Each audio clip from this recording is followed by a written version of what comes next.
नमस्कार प्रेक्षकांनो. तर नवरी मिळे हिटलरला या मालिकेत आता एजे लीलाला आणि आईला घेण्यासाठी लीलाच्या घरी आले आहेत.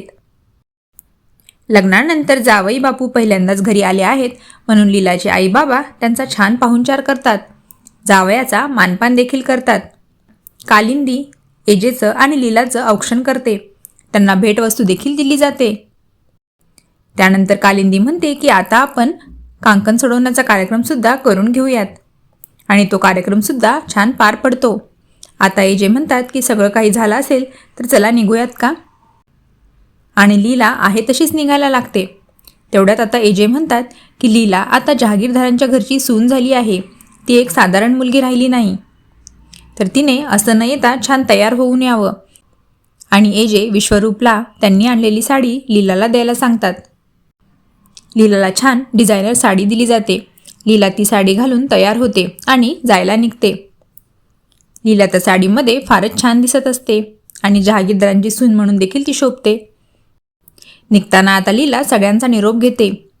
लीलाचे बाबा लीलाला म्हणतात की आता तू जहागीरदारांच्या घरची सून झाली आहेस, तुझ्यावर नवीन जबाबदारी पडली आहे आणि मला खात्री आहे की ही जबाबदारी तू उत्तम रीतीने पार पाडशील. लीलासुद्धा हो म्हणते. पुढे ती रेऊला म्हणते की रेऊ, मावशी आई आणि बाबांची छान काळजी घे. त्यानंतर ती बटलरला सुद्धा भेटते. तो तिला म्हणतो की तू मोहिते असो की जहागीरदार, पण लीलाताईची लीलागिरी थांबली नाही पाहिजे. लीलासुद्धा हो म्हणते, नाही थांबणार माझी लीलागिरी. आणि आता सगळ्यांचा निरोप घेऊन लीला आणि आजी दोघीही गाडीत बसतात आणि तिथून जायला निघतात.